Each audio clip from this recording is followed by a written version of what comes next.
आदाब नाजरीन, खैर मकदम है आपका। आप देख रहे हैं जी सलाम। मैं हूं इमरान खान आपके साथ और लेकर इस वक्त हाजिर है हम हमारा बेहद खास बुलेटिन वर्ल्ड न्यूज, जिसमें हम बात करेंगे दुनिया भर की अहम खबरों की। तो आइए जी सलाम पर आगाज करते हैं वर्ल्ड न्यूज का। यमन के बंदरगाही शहर अल हुदैदा पर किए गए एक फजाई हमले में कम से कम 55 अफराद हलाक हो गए हैं, जबकि 70 से ज्यादा लोग जख्मी हुए हैं और हलाकतों में इजाफे का खदशा भी जाहिर किया जा रहा है। मरने वालों में बच्चे और खवातीन शामिल हैं। अल हुदैदा के हुक्काम ने बताया कि अरब इत्तेहाद के जंगी तैयारों ने अल हुदैदा शहर की मशहूर मछली मार्केट के करीब वाक़ एक सरकारी अस्पताल को निशाना बनाया। हौसी बागियों के टेलीविजन चैनल ने हलाकतों की तादाद 55 से ज्यादा और जख्मियों की तादाद 170 बताई है। हौसियों के लीडर ताहा अल मुतवक्किल ने इसे कत्लेआम करार दिया और इसे इंसानियत के खिलाफ जुर्म बताया। वहीं सऊदी अस्करी इत्तेहाद ने इस जंगी हमले में मुलव्वस होने की तरदीद की है। आपको बता दें कि यमन के अल हुदैदा शहर पर 2014 से हौसी बागियों का कब्जा है और इसके हासिल करने के लिए यमन की सरकारी अफवाज के साथ अरब इत्तेहाद और हौसियों के बीच जंग चल रही है। वहीं अक़वाम मुत्तहिदा ने अल हुदैदा पर हुए हमले की शदीद मजम्मत की और सभी फरीकों से जंग बंदी की अपील की। अक़वाम मुत्तहिदा के खुसूसी एलची बराई यमन मार्टिन ने यमन में खासतौर से अमन मुज़ाकरात के लिए सभी फरीकों को 6 सितंबर को जिनेवा आने की दावत दी है। सलामती काउंसिल से खिताब करते हुए ग्रिफिथ ने बताया कि वो यमन में सियासी अमल शुरू करने के लिए सभी फरीकों से जिनेवा आने के लिए कह रहे हैं। उन्होंने वाज़ेह किया कि मुज़ाकरात की मेज से वापसी आसान नहीं होगी। ग्रिफिथ ने जोर दिया कि सभी एतराफ से बातचीत के आगाज के लिए फिजा साजगार बनाई जाए ताकि यमन का मुस्तकबिल बेहतर हो, इसका मुस्तकिल हल निकाला जा सके। आपको बता दें कि यमन में 2015 से खाना जंगी चल रही, जिसमें कि अब तक हजारों लोग मारे जा चुके हैं, जबकि लाखों लोग बेघर हैं। After having consulted with the parties, I plan therefore to invite them to Geneva on September the 6th for a first round of consultations. These consultations will provide the opportunity for the parties, among other things, to discuss the framework for negotiations, to agree on relevant confidence-building measures and specific plans for moving the process forward.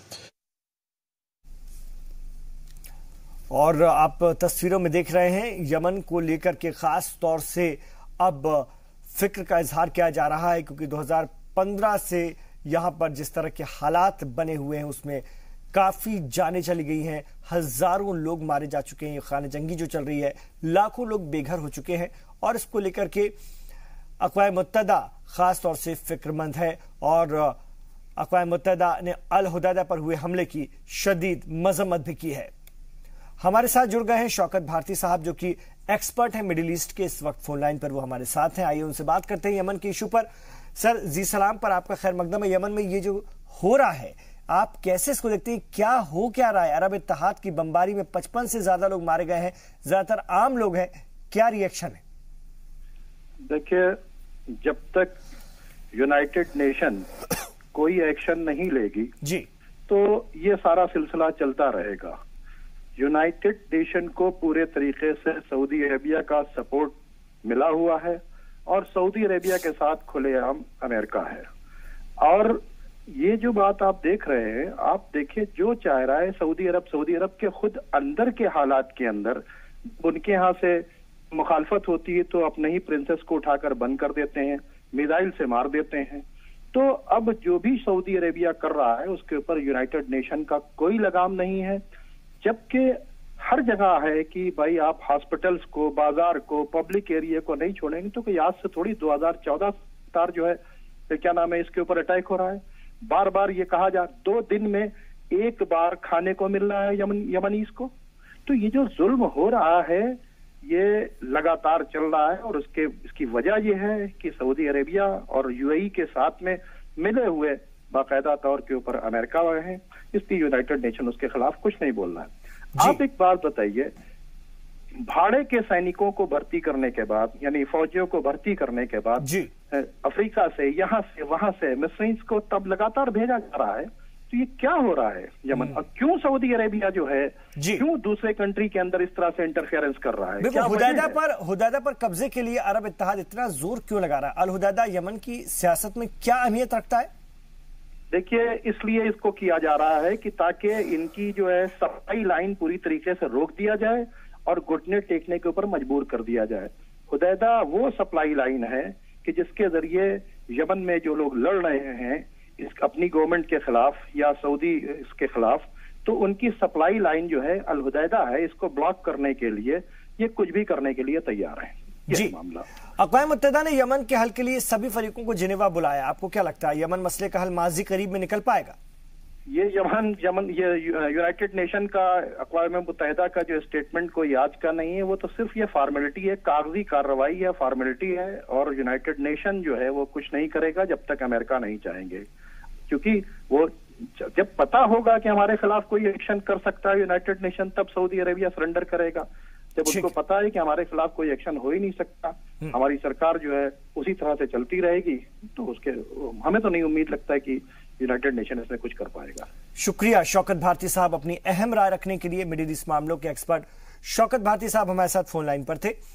और अफगानिस्तान के Paktia सूबे के गर्देज शहर में एक मस्जिद में हुए 2 धमाकों में कम से कम 25 अफराद की मौत हो गई और 50 लोग दीगर जख्मी हुए हैं। मकामी अस्पताल ने जख्मियों की तादाद 100 के करीब बताई है। यह हमला उस वक्त किया गया जब लोग इमाम जमन मस्जिद में जुमे की नमाज अदा कर रहे थे। सिक्योरिटी हुक्काम ने हलाकतों में इजाफे का खदशा जाहिर किया है। सिक्योरिटी अफवाज ने एहतियात के तौर पर ख्वाजा हसन के आसपास के इलाके को घेर लिया। यह शिया अफगान अक्सरियत वाला इलाका है और अभी तक किसी भी दहशतगर्द तंजीम ने इस हमले की जिम्मेदारी नहीं ली है, लेकिन मकामी हुक्काम इस्लामिक स्टेट को इसके लिए जिम्मेदार मान रहे हैं।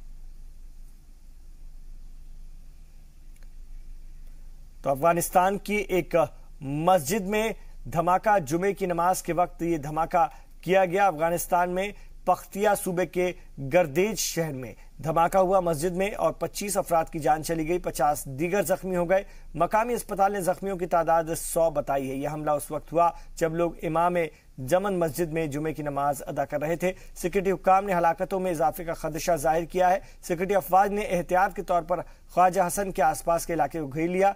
यह शिया अफगान अक्सरियत वाला इलाका है और अभी तक किसी भी दहशतगर्द तंजीम ने इस हमले की जिम्मेदारी नहीं ली है, लेकिन मकामी हुक्काम इस्लामिक स्टेट को इसके लिए जिम्मेदार मान रहे हैं।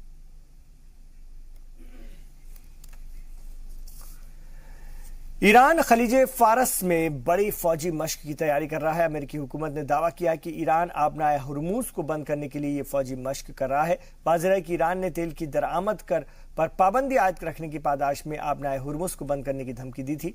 ईरान की तरफ से यह पेशरफ्त एक ऐसे वक्त में सामने आई है जब 6 अगस्त को अमेरिका की ईरान पर नई इक्तिसादी पाबंदी का पहला मरहला शुरू हो रहा है। अमेरिका की तरफ से तेहरान पर आयद करदा पाबंदियों के बास दोनों मुल्कों के दरमियान कशीदगी बढ़ गई है। अमेरिकी सेंट्रल कमांड का कहना है कि खलीज फारस में आलमी ट्रैफिक को रवा करने के लिए अमेरिका खित्ते में अपने दीगर इत्तेहादियों के साथ काम कर रहा है। आपको बता दें कि आबनाए हुर्मुज में तेल का बड़ा हिस्सा एक्सपोर्ट किया जाता है।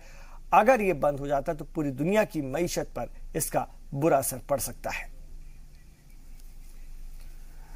इधर चीन ने अमेरिकी पाबंदियों के बावजूद ईरान से खाम तेल खरीदने का ऐलान कर दिया है। चीन का कहना है कि अमेरिकी पाबंदी का चीन ईरान के रिश्तों पर कोई असर नहीं पड़ेगा। सिंगापुर में ईरानी वजीर खारजा जवाद जरीफ से मुलाकात के बाद उनकी चीनी हममनसब वांग ई ने बात कही। दोनों लीडरों के बीच बाहमी तजारत के अलावा जौहरी समझौते पर बातचीत हुई। मुलाकात के बाद जवाद जरीफ ने कहा कि अमेरिका की दस्तबरदारी के बाद चीन 2015 में हुए जौहरी समझौते को बचाने की पूरी कोशिश कर रहा है। उन्होंने चीन को ईरान का भरोसेमंद साथी बताया। आपको बता दें कि जौहरी समझौते से दस्तबरदारी के बाद अमेरिका ईरान पर 6 अगस्त से सख्त पाबंदी लगाने जा रहा है। अमेरिका ने चीन और दीगर ममालिक से ईरान के साथ तेल न खरीदने का इंतबाह दिया है, लेकिन चीन ने इस तरह की किसी भी पाबंदी से इनकार कर दिया है। एक छोटा सा वक्फा हम यहां पर ले रहे हैं, लौट रहे हैं दुनिया की और भी खबरों के साथ।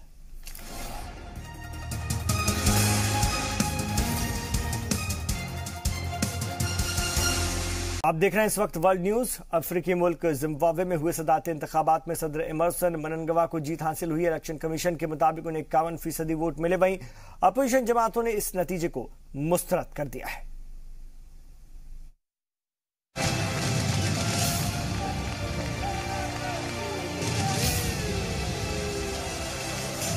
ये खुशी है उस जीत की जिसका जिम्बाब्वे की बरसरे इक़्तिदार पार्टी जानू पीएफ को उम्मीद नहीं थी, लेकिन इलेक्शन कमीशन ने सदारती इंतखाबात में मुल्क के मौजूदा सदर एमरसन मननगवा की जीत का ऐलान किया है।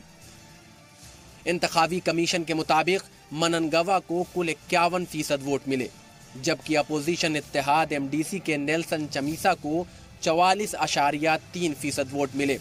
इसके अलावा बाकी बचे वोट 21 दीगर उम्मीदवारों को मिले।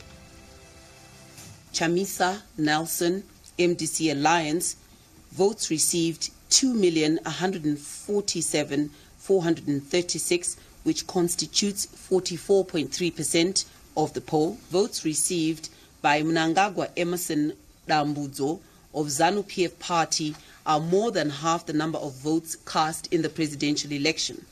Therefore, Mnangagwa Emerson Dambudzo of ZANU-PF party is therefore duly declared elected President of the Republic of Zimbabwe with effect from the 3rd of August 2018. दूसरी जानिब अपोजिशन सियासी जमाअत एमडीसी ने इंतखाबी नतायज को मुस्तरद करते हुए वोटों की गिनती को जाली करार दिया है। वाज़ेह रहे कि जिम्बाब्वे की आवाम गुज़िश्ता 3 दिन से इन नतायज का इंतजार कर रही थी और इसी दौरान अवामी बेचैनी के नतीजे में भड़के तशद्दुद में 6 अफराद हलाक हो गए, जबकि दर्जनों जख्मी हुए। अपोजिशन लीडर ने इसे एक साजिश करार दिया है। If the result is proper, we'll be giving our perspective. If there is tomfoolery, again, we'll be showing the nation the direction to take. आपको बता दें कि जिम्बाब्वे में रॉबर्ट मुगाबे के इख्तिदार से हटने के बाद मुल्क में पहली बार इंतखाबात हुए हैं। 37 साल बाद हुए इस इलेक्शन में लोगों को इख्तिदार की तब्दीली की उम्मीद थी, लेकिन नतायज बरसरे इख्तिदार जानू पीएम के हक में ही आए, जिसके बाद सदर एमरसन मननगवा का फिर सरकार बनाना तकरीबन तय हो गया है। जमहूरियत में अक्सरियत की बड़ी अहमियत होती है। ऐसे में जिम्बाब्वे की आवाम को मौजूदा मैंडेट कबूल करना चाहिए। ब्यूरो रिपोर्ट, जी सलाम। उधर अफ्रीकी मुल्क माली में इतवार को हुए सदारती इंतखाबात में पहले राउंड की गिनती के बाद किसी भी जमात को अक्सरियत नहीं मिली है। पहले राउंड की वोटों की गिनती के बाद मौजूद जो सदर है मौजूदा इब्राहिम अबू बकर को सबसे ज्यादा वोट मिले, लेकिन वो अक्सरियत हासिल करने में नाकाम रहे। इंतखाबी कमीशन के मुताबिक अबू बकर को 41.4% वोट मिले, जबकि अपोजिशन लीडर सुमाइला सीसी को 18% और बाकी वोट दीगर जमातों को मिले। इसके बाद इंतखाबी कमीशन ने दूसरे मरहले की वोटिंग का ऐलान कर दिया। माली इलेक्शन कमीशन के मुताबिक दूसरे मरहले की पोलिंग 12 अगस्त को होगी और अपोजिशन उम्मीदवार सुमाइला सीसी दूसरे मरहले की वोटिंग कराने के लिए इंतखाबी कमीशन के फैसले का खैर मकदम कर रही थी। वाज़ेह है कि माली आइन के मुताबिक अगर इलेक्शन में कोई उम्मीदवार 50% के मतलूबा अक्सरियत हासिल नहीं करता है तो दूसरे मरहले की वोटिंग कराई जाती है। वहीं अवाम का कहना है कि इस बार इक़्तिदार में तब्दीली के ख्वाह हैं ताकि मुल्क में तरक्की की राह हमवार हो सके।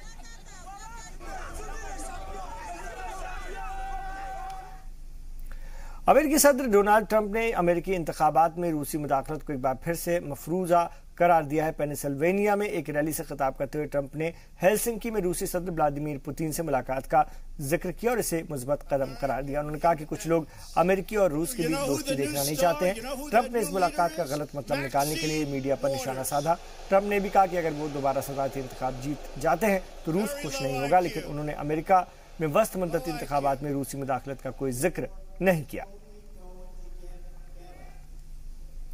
I'll tell you what, Russia's very unhappy that Trump won, that I can tell you. But I got along great with Putin. And everybody said, wow, that was great. A couple of hours later, I started hearing these reports that, you know, they wanted me to walk up. Here's a podium here. They wanted me to walk up and go like this. They wanted me to go up and have a boxing match. I said, whatever happened to diplomacy? और एक तरफ जहां अमेरिकी सदर रूस की तारीफ कर रहे हैं, वहीं अमेरिकी इंटेलिजेंस एजेंसी के चीफ डॉन कोट ने कहा है कि 2018 में होने वाले वस्त मुद्दती इंतखाबात में रूस के दखल देने की खदशा बहुत ज्यादा है। लेकिन उन्होंने कहा कि ट्रंप इंतजामिया नवंबर में होने वाले वस्त मुद्दती इंतखाबात और 2020 के सदारती इंतखाबात में किसी भी मुदाखलत की कोशिश को रोकने के लिए ठोस कदम उठा रही है। अमेरिका की आला खुफिया एजेंसियों ने जनवरी 2017 में कहा था कि रूस ने 2016 के सदारती इंतखाबात में मुदाखलत की थी, लेकिन खुद ट्रंप कई बार रूस के दाखिल देने की खबरों को फर्जी रिपोर्टिंग और गलत बता चुके हैं। I think you can both and even add to that. Russia has used numerous ways in which they want to influence through media, social media, through bots, through actors that they hire, through proxies, all of the above and potentially more. I can't go into any deep details on what is classified, but it's pervasive, it is ongoing with the intent to achieve their intent, and that is drive a wedge and undermine our democratic values. उधर अमेरिकी सिफारत खाने में रूसी जासूस की खबर से अमेरिकी इंटेलिजेंस महकमे में हड़कंप मच गया। एक खुफिया रिपोर्ट में दावा किया गया कि एक रूसी जासूस बरसों मॉस्को में अमेरिकी सिफारत खाने में हस्सा नौयत के फराइज अंजाम दे रही है और इस मुबैना खातून जासूस को मुलाजमत अमेरिकी सीक्रेट सर्विस ने दी थी और उसे अमेरिकी सिफारत खाने के अंदर नस्ब सॉफ्टवेयर तक रसाई हासिल थी। इस पर पहली मरतबा सन 2016 में शक उस वक्त हुआ जब उसे रूसी खुफिया इदारे के एहलकार के साथ मुलाकात करते देखा गया। इस खातून के बारे में तफ्तीशी अमल अभी शुरू नहीं किया गया, लेकिन वो जुलाई 2017 में बर्खास्त किए जाने के वाले 700 अफराद में शामिल थी। आपको बता दें कि हाल ही में अमेरिकी इंटेलिजेंस एजेंसी ने मारिया बुटीना नाम की रूसी खातून जासूस को पकड़ा है, जिस पर अमेरिका में मुकदमा चल रहा है। अमेरिका और तुर्की के दरमियान कशीदगी के बीच तुर्की के वजीर खारजा मौलूद चाउश ने सिंगापुर में अपने अमेरिकी हममनसब माइक पोम्पियो से मुलाकात की। तुर्की वजारत खारजा के मुताबिक दोनों लीडरों ने पादरी ब्रुंसन समेत मुतअद्दिद मौज़ूआत पर तबादला ख्याल किया। मुलाकात के बाद तुर्क वजीर खारजा मौलूद चाउश ने कहा कि बातचीत मुस्बत रही, लेकिन एक मुलाकात में मसले हल नहीं होते हैं। आपको बता दें कि गुज़िश्ता दिनों अमेरिकी पादरी एंड्रू ब्रुंसन की हिरासत के मसले पर तुर्की और अमेरिका के बीच कशीदगी पैदा हो गई थी। अमेरिकी हुकूमत ने तुर्की के 2 वज़रा पर पाबंदी आयद कर दी है। अमेरिका का कहना है कि वजीर इंसाफ अब्दुल हमीद गुल और वजीर दाखिला सुलेमान सोइलू ने अमेरिकी पादरी की 2016 में गिरफ्तारी और फिर जेर हिरासत रखने में अहम किरदार अदा किया।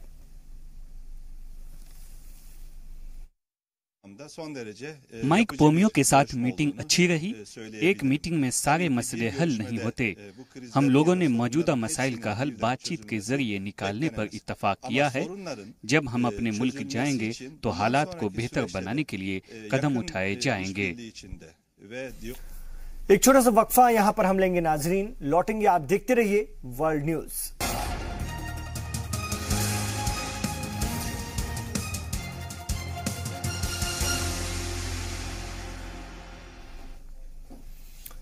आप देख रहे हैं वर्ल्ड न्यूज। पाकिस्तान से खबर, जहां पर वजीर आजम कौन बनेगा इस पर अभी सस्पेंस जारी है। इमरान खान हलफ बर्दाई तकरीब के लिए दावतनामा बांट रहे हैं तो अपोजिशन उनका खेल बिगाड़ने में लगा हुआ है।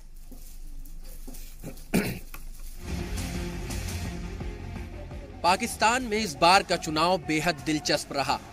पाकिस्तान क्रिकेट टीम के साबिक कप्तान इमरान खान की पाकिस्तान तहरीक इंसाफ पार्टी ने इंतखाबात में नवाज शरीफ की पार्टी पाकिस्तान मुस्लिम लीग नवाज को क्लीन बोल्ड कर दिया।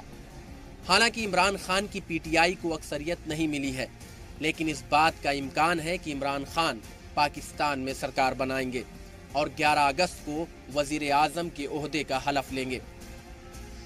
अब हम आपको नवाज शरीफ की एक तस्वीर दिखाते हैं। ये तस्वीर साल 1987 की है। इमरान खान ने अपनी ऑटोबायोग्राफी में लिखा है कि 4 अक्टूबर 1987 को वेस्टइंडीज बनाम पंजाब चीफ मिनिस्टर 11 के बीच एक वार्म अप मैच खेला जाना था, जिसकी कप्तानी इमरान खान को करनी थी। अचानक पाकिस्तान क्रिकेट बोर्ड का हुक्म आया कि इस मैच की कप्तानी इमरान खान नहीं, उस वक्त के पंजाब के वजीर आला नवाज शरीफ करेंगे। अब एक बार फिर नवाज शरीफ पाकिस्तान की सियासत में कप्तान बनकर उभरे इमरान खान को कप्तानी से हटाने की फिराक में हैं।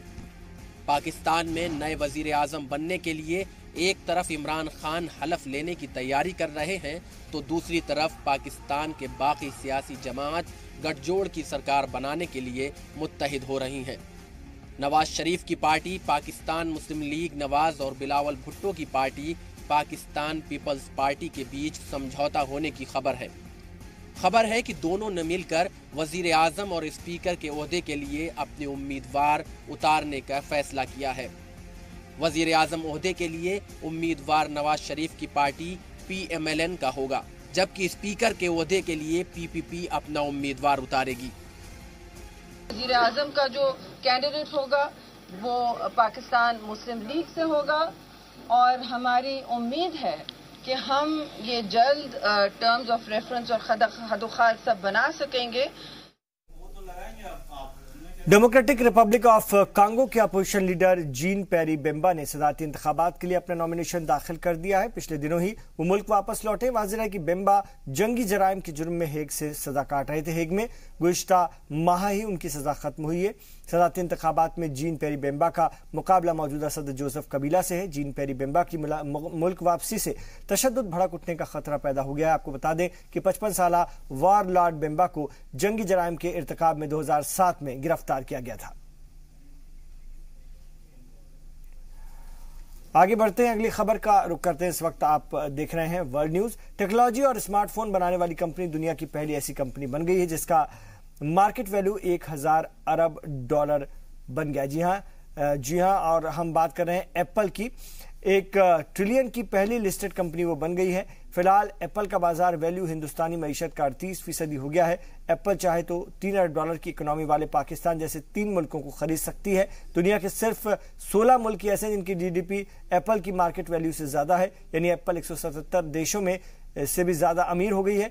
आपको बता दें कि एप्पल की बुनियाद 42 साल पहले सिलिकॉन वैली के एक गैराज में रखी गई थी। 1997 में एक वक्त ऐसा भी आया जब कंपनी दिवालिया होने की दहलीज पर थी।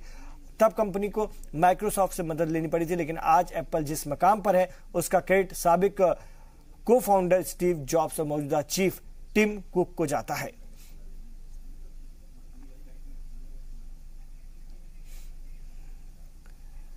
और अफ्रीकी मुल्क कांगो में एक बार फिर खतरनाक वायरस एबोला की महामारी का खतरा पैदा हो गया। आलमी सेहत के इदारे से मशरकी कांगो में एबोला वायरस की वबा को इंतहाई खतरनाक करार दिया गया। इस इलाके में 20 अफराद एबोला के वायरस की चपेट में आकर हलाक हो चुके हैं और मकामी आलमी इदारे के मुताबिक वबा कई किलोमीटर रकबे में फैली हुई है। इस वबा से कांगो के मशरकी सूबे क्यू शहर के शदीद तौर पर मुतासिर हैं और मकामी हुकूमत ने इस वबा को रोकने के लिए मुतासरा लोगों को इलाका छोड़कर जाने से मना किया है। ये इलाका एक और अफ्रीकी मुल्क युगांडा की सरहद के करीब वाक़ है। फिलहाल इस बीमारी का कोई इलाज नहीं है, लेकिन अक़वाम मुत्तहिदा ने वैक्सीनेशन प्रोग्राम शुरू किया ताकि इस खतरनाक वायरस के फैलाव को रोका जा सके। मगरबी अफ्रीका में साल 2013 से 16 के दरमियान 12,000 से ज्यादा लोग एबोला वायरस से हलाक हो चुके हैं। Have occurred in her immediate family. So this is what really raised the alarm towards the end of July about the new event. She had fever, vomiting, bloody nose and bloody diarrhea as her final set of symptoms. So that was the signal event that really raised the alarm in response. दिग्गज online retail company Amazon के CEO Jeff Bezos की rocket company blue origin ने $2 लाख यानी करीब 1 करोड़ 37 लाख रुपए में खला की सैर कराने की स्कीम बनाई है। कंपनी का कहना है कि न्यू शेफर्ड पर मुसाफिरों के साथ टेस्ट फ्लाइट की शुरुआत जल्द ही की जाएगी। इसके लिए टिकटों की बिक्री अगले साल से शुरू हो जाएगी। कंपनी ने व्हीकल की जनरल डिजाइन जारी किया है। इसमें एक लॉन्च रॉकेट है और डिटेचेबल खासतौर से कैप्सूल है। पैसेंजर न्यू शेफर्ड की इस तरह से डिजाइन किया गया है कि इसमें 6 मुसाफिर बैठ सकते हैं। यही नहीं, इस पर बैठकर 62 मील यानी कि 100 किलोमीटर तक की उड़ान सब ऑर्बिटल स्पेस में भरी जा सकती है। इस कैप्सूल में 6 ऑब्जर्वेशन विंडो भी है।